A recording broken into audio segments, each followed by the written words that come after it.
Dans Demain nous appartient, Roxane décide de s'atteler au ponçage de la commode.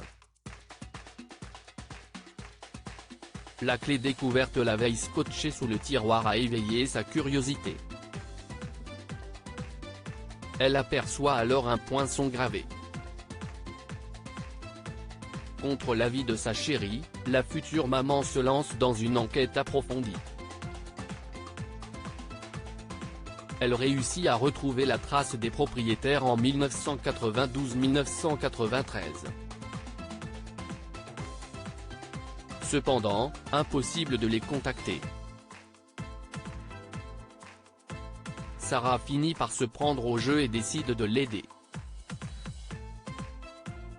Elle obtient de l'aide de Damien qui lui fait part de ses trouvailles.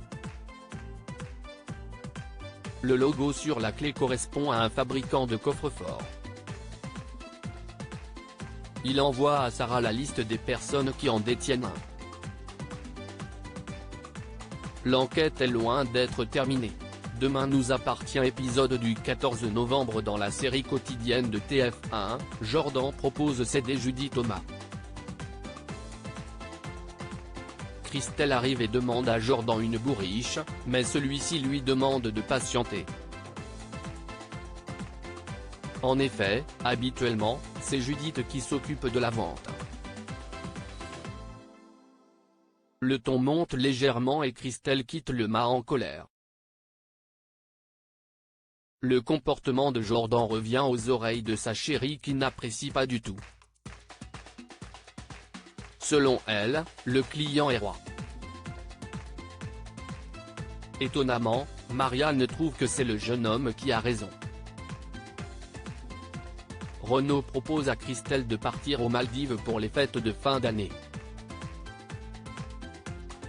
Mal à l'aise, Marianne préfère, elle, rester à 7, en famille. Un peu plus tard, elle tombe sur Jordan au spoon. Marianne lui confie sans vouloir pour le voyage aux Maldives. Cependant, elle se rend compte qu'elle veut toujours faire plaisir sans penser à elle. Karim est suspendu, Martin est perdu. Depuis l'arrivée de Ryan dans Demain nous appartient, Karim ne cesse de mentir. Afin d'expliquer ses cachotteries, Karim explique que son frère a des indices partout. Il redoutait que Romy ne soit retrouvée s'il en parlait à ses collègues. Il confie qu'il n'y a plus rien entre elle et lui depuis longtemps. Karim affirme que cette fois-ci, Romy a vraiment disparu. Mais Martin ne le croit plus et décide de le démettre de ses fonctions. Lisa et Martin font un point. Pour eux, Romy n'est pas partie de son plein gré. Lisa propose de confronter Malik afin d'en savoir plus. Les vidéos des caméras de surveillance de l'hôtel où séjournait Malik sont plus qu'étranges. On y voit le jeune homme transporter une valise assez grande pour transporter un corps. Viewsis post on Instagram à post shared by Demain nous appartient @dna-batf1, dans DNA, l'enquête s'accélère. Nordine et Karim interpellent Malik. Après une altercation un peu violente, Malik accepte de répondre aux questions. Il assure que sa grosse valise ne contenait que les dossiers récupérés chez Raphaël. Il a donné tous ses papiers à son avocat de Montpellier avant de jeter la valise qui était un peu cassée. Martin désespère, ils font fausse route.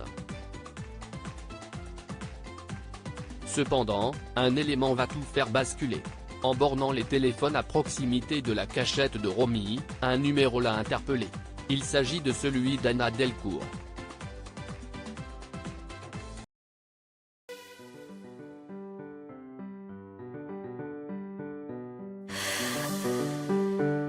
나